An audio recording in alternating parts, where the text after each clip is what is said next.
Hello everyone, welcome to my YouTube channel. तो आइए देखिए, इस वीडियो में चाइल्ड डेवलपमेंट एंड पेडागोजी के प्रीवियस ईयर क्वेश्चन पेपर करते हैं, जो कि सीटेट एग्जाम सितंबर 2026 के लिए सारे क्वेश्चन बेहद ही महत्वपूर्ण है। सो आप लोग वीडियो पर कंटिन्यू बने रहिए और कंटिन्यूअस अपने एग्जाम की तैयारी जारी रखिएगा। तो चलिए, इसमें हम बिना किसी देरी के क्वेश्चन स्टार्ट करते हैं। तो आइए देखिए, पहला वाला क्वेश्चन इसमें कहा जा रहा है कि जैविकीय डाट डाट योग्यताएं जैसे कि चलना डाट डाट के माध्यम से हासिल हो सकती है, और जैविकीय डाट डाट योग्यताएं जैसे कि लिखने के लिए डाट डाट की आवश्यकता होती है। तो देखिएगा कि जैविकीय मतलब वो कौन सी योग्यताएं हैं, जैसे कि चलना किसके माध्यम से हासिल हो सकती है, और जैविकीय वो कौन सी योग्यताएं हैं जैसे कि लिखने के लिए किसकी आवश्यकता होती है। क्वेश्चन में यही पूछा जा रहा है। तो ऑप्शन नंबर फर्स्ट यहाँ पे देखिएगा, फर्स्ट वाला ऑप्शन है कि प्राथमिक परिवेश के साथ आनंददायी अंतःक्रियाएं, द्वितीयक अस्पष्ट अनुदेशन। उसके बाद ऑप्शन नंबर सेकंड देखिएगा यहाँ पे कि द्वितीयक परिवेश के साथ आनंददायी अंतःक्रियाएं, जिसको कहते हैं प्राथमिक अस्पष्ट अनुदेशन। तथा ऑप्शन नंबर थर्ड यहाँ देखिएगा कि प्राथमिक अस्पष्ट अनुदेशन, द्वितीयक स्वयं निर्देशित अभ्यास। यह फोर्थ वाला ऑप्शन है कि अस्पष्ट अनुदेशन की विलगता, प्राथमिक अस्पष्ट अनुदेशन। तो देखिएगा यहाँ पे कि जैविकीय योग्यताएं मतलब जैविकीय डाट डाट योग्यताएं, तो जैविकीय वो होगी प्राथमिक योग्यताएं। कौन सी? तो जैविकीय प्राथमिक योग्यताएं यहाँ पे हो जाएगा प्राथमिक योग्यताएं।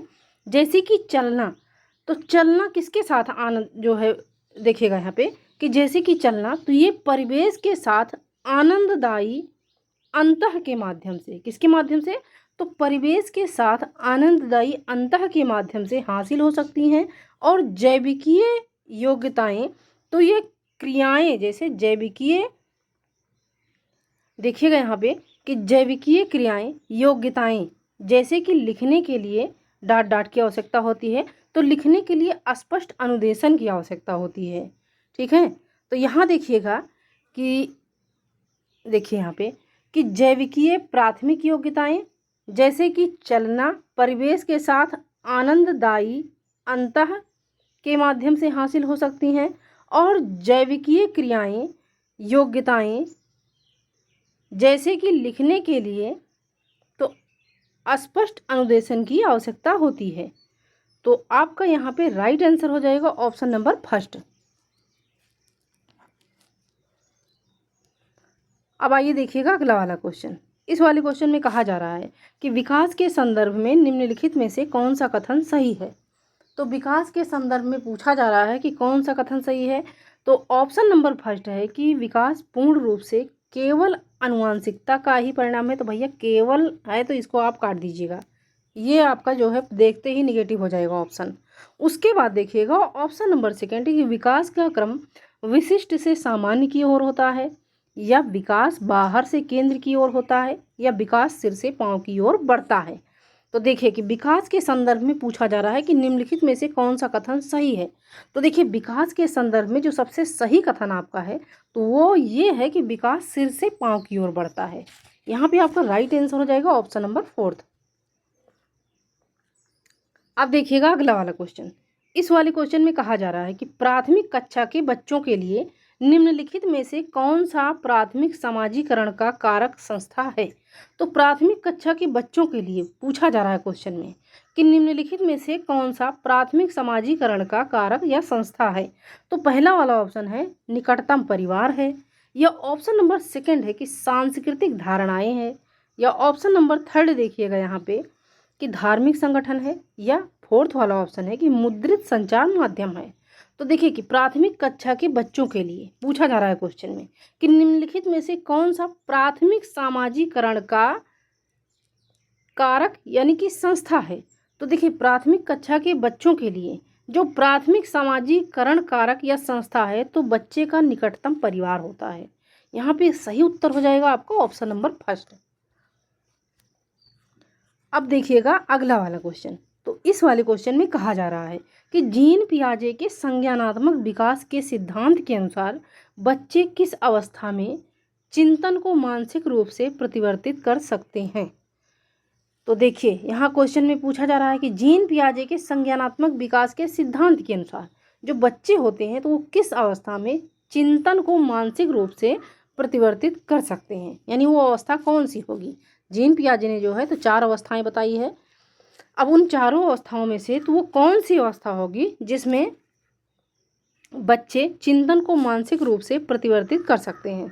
तो ऑप्शन नंबर फर्स्ट यहाँ देखिएगा, संवेदी गत्यात्मक अवस्था, या सेकंड है कि पूर्व संक्रियात्मक अवस्था, या ऑप्शन नंबर थर्ड है कि मूर्त संक्रियात्मक अवस्था, या फोर्थ वाला ऑप्शन है औपचारिक संक्रियात्मक अवस्था। तो देखिएगा यहाँ पे कि जीन पियाजे के संज्ञानात्मक विकास के सिद्धांत के अनुसार जो बच्चे पूछा जा रहा है कि बच्चे किस अवस्था में चिंतन को मानसिक रूप से परिवर्तित कर सकते हैं।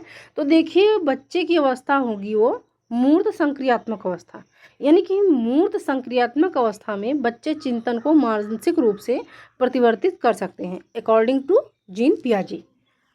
तो यहाँ पे आपका राइट आंसर हो जाएगा ऑप्शन नंबर थर्ड। अब देखिएगा अगला वाला क्वेश्चन।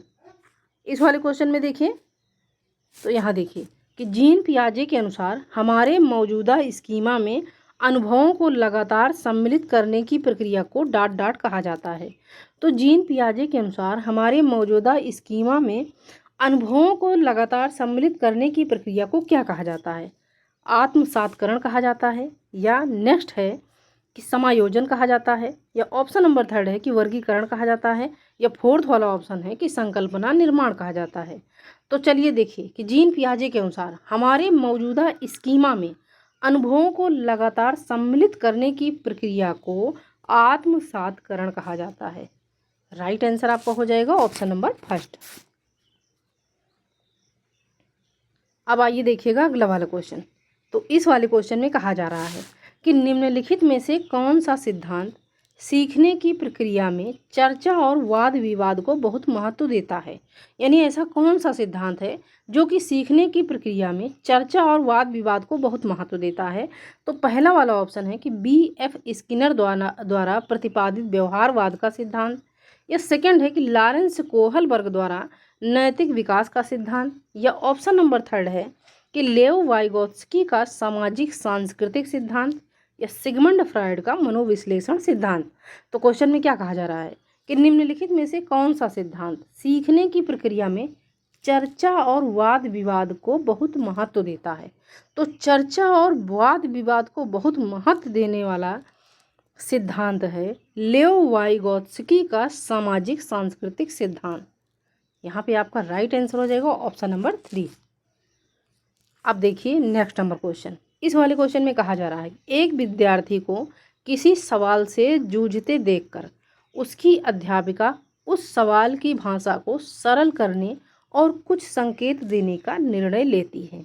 अब लेव वाइगोत्स्की के सिद्धांत में इसे क्या कहा गया है। एक बार क्वेश्चन ध्यान से फिर से देखिए। एक विद्यार्थी को किसी सवाल से जूझते देखकर उसकी अध्यापिका उस सवाल की भाषा को सरल करने और कुछ संकेत देने का निर्णय लेती है। अब लेव वाइगोत्स्की के सिद्धांत में इसे क्या कहा गया है। तो चलिए इसमें मतलब इस सहयोग को क्या कहा गया है। तो आइए इसमें पहला वाला ऑप्शन देखते हैं। अनुकरण कहा गया है, अनुकूलन कहा गया है, पाड़ कहा गया है, या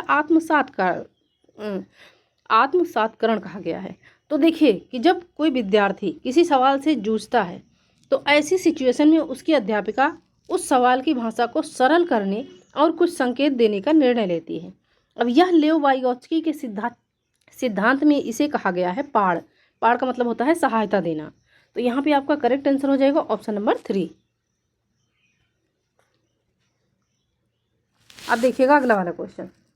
तो इस वाले क्वेश्चन में कहा जा रहा है कि लॉरेंस कोहलबर्ग ने बच्चों एवं वयस्कों में नैतिक तर्क का मूल्यांकन के लिए किसका उपयोग किया है। तो लॉरेंस कोहलबर्ग ने पूछा जा रहा है क्वेश्चन में, देखिएगा यहाँ पे कि लॉरेंस कोहलबर्ग ने बच्चों एवं वयस्कों में नैतिक तर्क का मूल्यांकन के लिए पूछा जा रहा है किसका उपयोग किया है। परिकल्पित स्थितियों का उपयोग किया है, या कागज कलम आधारित परीक्षा का, या चित्रकला का, या रिपोर्ट्स कार्ड का। तो एक बार क्वेश्चन फिर से देखिए कि लॉरेंस कोहलबर्ग ने बच्चों एवं वयस्कों में नैतिक तर्क का मूल्यांकन के लिए किसका उपयोग किया है।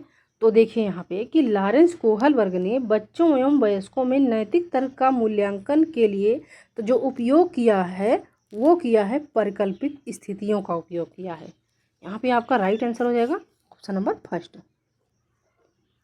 अब देखिएगा अगला वाला क्वेश्चन। इस वाले क्वेश्चन में कहा जा रहा है, देखिए यहाँ पे,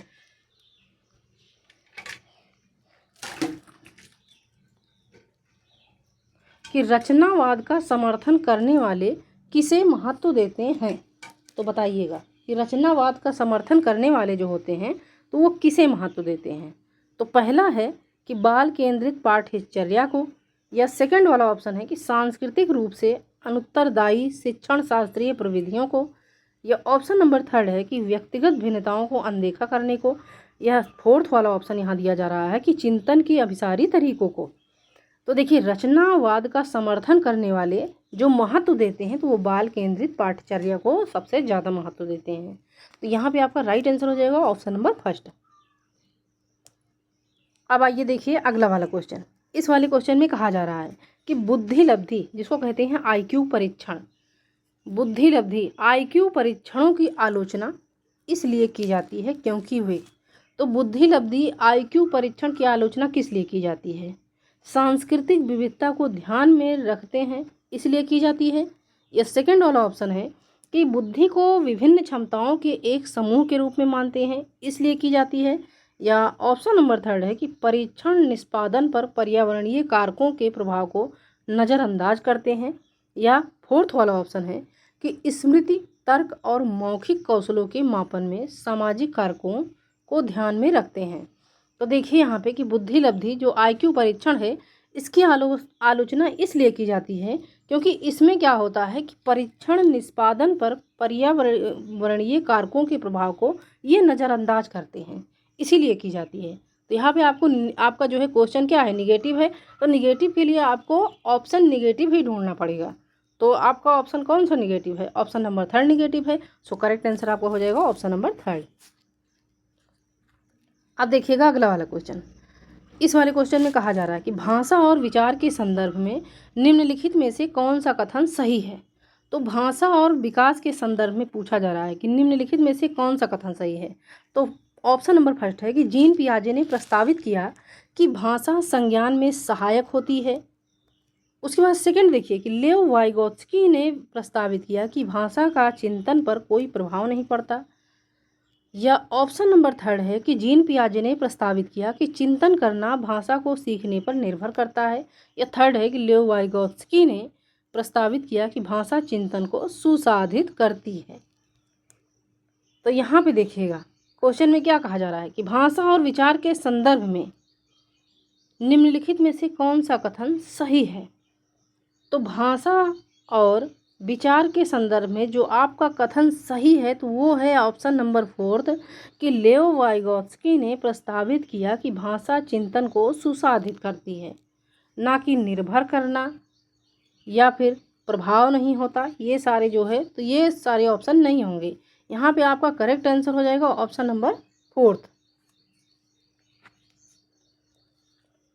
अब देखिए अगला वाला क्वेश्चन। इस वाले क्वेश्चन में कहा जा रहा है कि जेंडर प्रमुख रूप से एक डॉट डॉट निर्मित है। तो जेंडर प्रमुख रूप से किस चीज़ से निर्मित है, जैविकीय निर्मित है, या सामाजिक निर्मित है, या चिकित्सीय है, या यादृच्छिक है। तो देखिए यहाँ पे कि जेंडर जो है तो ये प्रमुख रूप से सामाजिक निर्मित है। राइट आंसर आपका हो जाएगा ऑप्शन नंबर सेकंड। अब देखिए ये वाला क्वेश्चन।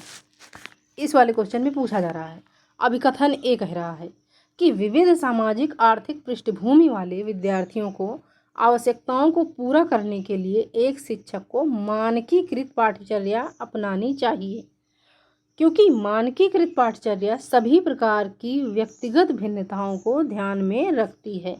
ये हो गया अभिकथन और कारण।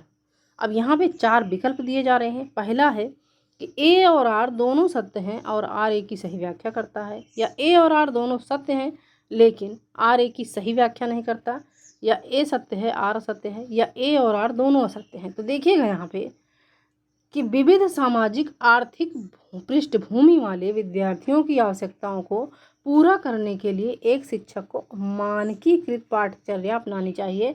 तो भैया मानक नहीं अपनाना है, ठीक है, मानकीकृत पाठ्यचर्या नहीं अपनाना है। और क्योंकि मानकीकृत पाठ्यचर्या सभी प्रकार की व्यक्तिगत भिन्नताओं को ध्यान में रखती है तो आपका यहाँ पे ये भी गलत है, अभिकथन और कारण दोनों गलत है। तो यहाँ पे आपका ए और आर दोनों जो है गलत हो जाएगा। तो ए और आर दोनों असत्य हैं, ये है ऑप्शन नंबर 4 में। सो करेक्ट आंसर हो जाएगा आपका ऑप्शन नंबर 4।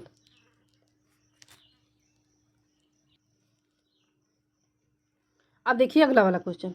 इस वाले क्वेश्चन में कहा जा रहा है कि रचनात्मक आकलन, तो रचनात्मक आकलन जो होता है ये कब किया जाता है? सत्र के अंत में किया जाता है, या परीक्षणों के माध्यम द्वारा किया जाता है, या समूची शिक्षण अधिगम प्रक्रिया के दौरान किया जाता है, या फिर केवल एक विशिष्ट शिक्षक द्वारा किया जाता है?